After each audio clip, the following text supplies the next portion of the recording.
सायलीतच पहिले गेली. हे चल एक तर आंघोळ करण्यासाठी आंघोळ करू होई दादा. हे आपण बांधतोय, हे सगळं मंडपीवर बांधू. तर बंड्या आलाय कालपासून, तयारीला लागलाय. बंड्यानी मेहनत केली आहे. हे सगळं वरची चांगलं बंड्यानी बांधून घेतलंय. आणि ही दिवसभर असून सुद्धा काय नाही केलं आहे. सगळं परेश आल्यानंतर झालंय. तर आता हे बघा किती नैसर्गिक प्रकारे रशीचा न वापर करता आम्ही हे बांधतोय. मग ह्याला मंडपीवर बांधणार. आणि तुम्हाला इकडचा गणपती हे बघा. हे बघून तुम्हाला काय वाटतंय? जर तुम्हाला समजलं तर ठीक, नाही तर हे बघा. हे आहे थीम विठू माऊलीचं. सो बेसिकली हे विठू माऊली जे त्यांच्या ह्याच्यावर लोकेशन असतं, मार्ग दाखवायचं काम करतात, ते सायलीने इकडे बनवलं आहे. तर सायलीचा प्रयत्न आहे की सर्वांना चांगला मार्ग दाखवायचा. काय सायली? तर इकडे मी गणपती दाखवतो नार्वेकरांचा. हे बघा. सो बेसिकली आमच्या मूर्त्या सर्व इको फ्रेंडली असतात. बेसिकली हे करू नको शब्द. मराठी शब्द काय बेसिकली सांग. पहिला मग नंतर शिकवायचा, आधी स्वतः शिकायचा. म्हणजे सारखं ताट म्हणू नको असं म्हणते. म्हणजे हा, एक शब्द 10 वेळा बोलू नको, रिपीट करू नको. रिपीट नको करू. मग स्वतः पण काहीतरी बोलायचं आहे ह्याच्यात, मग माझे शब्द रिपीट नाही होणार. हे काय म्हणतात परेश? विसरलंय मी. काय? फुलारू. फुलारो बोलतात. मी वाचले कसं कंप्लीट फुलारा म्हणतात, पण फुलपत्री म्हणतात. आणि ते कौंडळ नाही. कौंडळ नाही आहेत, कुठेच नाहीत. भेटले काय? तुळशीवर ठेवलाय आत. काल नाट्यात एक म्हातारो घेऊन पळालो, विकत घेत होते. तर ह्याची कन्सेप्ट काय आहे माहितीये? हे काय करायचं तेव्हा जुन्या काळात तुम्हाला हे टाकणारच की दुसरीकडे नाही सांग ना, बिंदास सांग. कन्सेप्ट अशी आहे की असं फील कर की आमच्याबरोबर बोलतायस. तर अशी कन्सेप्ट आहे की त्यावेळी फुलं बिलं आपण बेसिकली चरणावर फुलं वाहतो. गणपती जवळ गेल्यावर ती फुलं काढायची, ती चरणावर व्हायची. यासाठी हा फुलारा म्हणून ती कन्सेप्ट होती. पण आता ती म्हणतात ना प्रथाच झाली. पण त्याच्या मागचं हे आहे की त्याच्या मागे असं हे नाही की देवाला हेच पाहिजे तसंच पाहिजे असं काय. ते एक म्हणून फुलं लागतील आपल्याला म्हणून ती वर, आणि एक सजावटीचा भाग म्हणून पण आपण असं पण बोलू शकतो, एक नैसर्गिक डेकोरेशन त्या टायमाचा. नैसर्गिक सजावट. त्यावेळी हे सगळं लाइटिंग किंवा याची फुलं, प्लास्टिकची फुलं बिलं त्यावेळी नव्हती. म्हणजे जे काय होतं ते सर्व इको फ्रेंडली पद्धतीने असायचं. जे मिळेल त्याच्यात आपण भागवायचं आणि त्याच्यावर आपला आनंद साजरा करायचा. तर आता फटाफट काम संपवून आपल्याला रेडी व्हायचं आहे पूजेसाठी. मग जा कर जा. आम्ही आंघोळ केलेले. तर कोणाचीच आंघोळ नाही झाली असतात. नाही, मी आंघोळ केलाय. वाटत नाही फ्रेश नाही वाटत. रात्री लेट झोपलं वाटतं. तर आता हा व्हिडिओ आपण इकडे एंड करूया. तर आता आमचं एवढं डेकोरेशन झालंय. पूर्ण लाईट वगैरे सर्व चालू करून इकडे सर्व चौरंग वगैरे बसवून. हे बघा कसं वाटतंय हे तुम्ही मला परत एकदा कमेंटमध्ये सांगा. आणि इकडे देवघरात बाप्पा पण आपले आलेत. कालच तुम्ही आगमनाचा व्हिडिओ बघितला असेल. तर आज बाप्पा आपल्या जागेवर विराजमान होतील.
आता आपली बाप्पाची मूर्ती बसून झाली आहे दोन्ही घरांची आणि हे तुम्ही बघू शकता हा थोडा लुक येतो असा.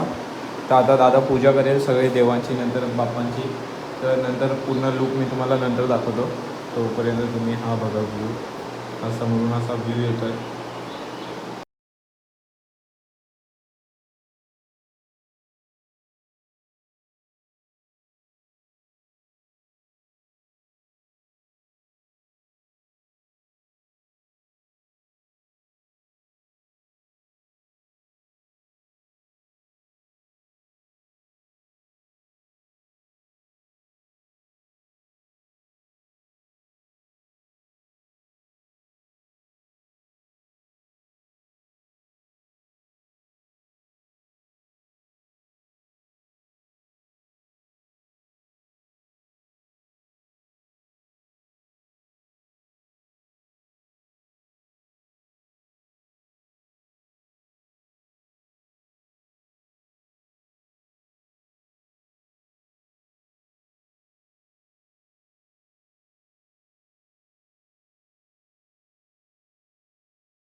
तर आता दादाने पूजा केली आहे आणि दिस इज द फायनल लुक. कसं वाटतं आमचं बाप्पा हे आम्हाला कमेंटमध्ये सांगा. मेंबर वाढले आहेत वहिनी मोदक बनवायला. हाय सूरज. सायली आमचं बोलत नाही. सायलीन भरपूर मोदक बनवला ना. सायली डिझाईन बघ चेंज केला ना डिझाईन. नाही डिझाईन थय गेले थय इकडे गेले थय. बरोबर त्याच्यात मोदक बनतात तिथे झाले. थय गेले. मी जास्त कुडाळात राहिली लहानपणी. माझ्या मावशीच गावी जायची जास्त खूप. ते झाले असते आता माझे 21 झाले. हो. त्यांचे मी मोजले ना 50. ए सूरज माझ्या मोदकाचा फोटो घे. माझं मोदक हा माझा आहे. यो माझो मोदक. यो माझं. ये हमारा है. ये हमरा है. ये सायली का मोदक है. सायली जी करंजी बनवते मी आता एक बहीण. कलेजी बनवते. करंजी करंजी. मराठला बाहेर आला राहते. मंगल मूर्ती मोरया. सुखकर्ता दुःखहर्ता विघ्नाची मुरली पूर्वी प्रेम कृपा जयाची सर्वांगी सुंदर उदिशेंदुराची कंठी झळके माळ मुक्ता फळाची. जय देव जय देव जय मंगल मूर्ती ओ श्री मंगल मूर्ती दर्शन माते मन कामना मूर्ती. जय देव जय देव.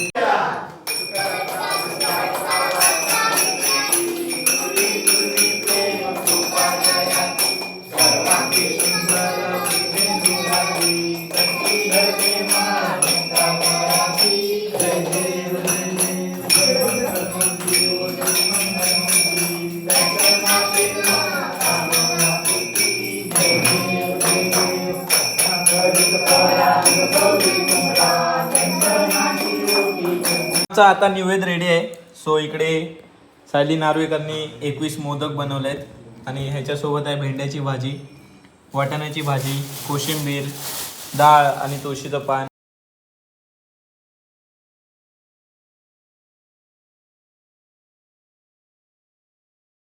सो आता 6 वाजलेत आणि मी आलो आहे सड्यावर. तर आता थोड्या वेळ आधीच जोरदार पाऊस पडला म्हणून मी छत्री घेऊनच आलो, उगाच भिजायला नको. आणि हे शर्ट बघा कसं आहे मला सांगा. हे शर्ट माझ्या पप्पांनी माझ्यासाठी 2 दिवसांमध्ये शिवून घेतला आहे. म्हणजे माझ्या पप्पांनी एक सेम शर्ट शिवला आहे, तो मला आवडला. मग मी बोललो मलासुद्धा पप्पा सेम शर्ट हवा, म्हणून हे शर्ट पप्पांनी 2 दिवसात माझ्यासाठी शिवून घेतला आहे. म्हणजे शिवून घेऊन आले आहेत ते बाहेरून. तर कसं आहे सांगा मला कमेंटमध्ये. आणि हे मला खूप आवडतं आता शर्ट, म्हणजे one of my favourite shirt झालं आहे. तर कसं आहे ते मला कमेंटमध्ये सांगा तुम्ही. आणि हां इकडनं लाईट येते, मग अशी तिकडनं लाईट येत नव्हती.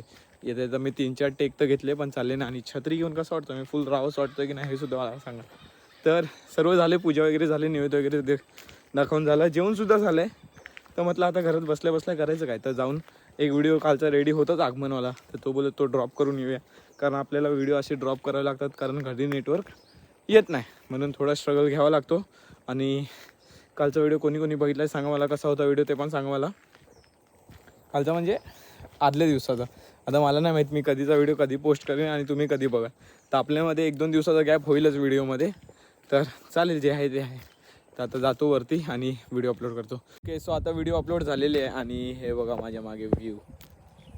हा व्ह्यू बघा, काय व्ह्यू आहे. म्हणजे ही जागा जर तुम्ही इकडे आलात ना, तर 101% मी शुअर आहे ह्या गोष्टीला घेऊन की इकडनं जायचं मन तुमचं कधीच नाही होणार. कारण ही जागा म्हणजे अशी आहे की मला 3 दिवसच झाले आहेत, फक्त 3 दिवस, आणि 3 दिवसात असं वाटतं की मी इकडेच राहावं, ही जागा सोडावीच नाही कधी. म्हणजे हा व्ह्यू फक्त तुम्हाला कोकणात बघावा भेटेल, बाकी कुठेच नाही भेटणार. असा व्ह्यू तरी कुठेच नाही, कारण इकडे प्रत्येक जागी काही ना काही नवीन बघण्यासारख्या गोष्टीच आहेत. सो आता व्हिडिओ अपलोड झाला आपला आणि मी आता खाली आलो आणि आता वाजत आहेत, घड्याळ तर मी घातलं नाही, मोबाईलवर टाईम बघावं लागेल किती वाजलं आहेत. सो खूप भारी वाटतंय, खरंच सांगतोय मी, सारखं ही गोष्ट बोलेन की खूप भारी वाटतं खरंच. हा एक्सपिरियन्स वर्षातून एकदा येतो. आणि तुम्ही गाणे आहे का, इकडे वेगळी गाणी, तिकडे वेगळी गाणी, तिकडे आपल्या संदीप काकाची गाणी वाजतात.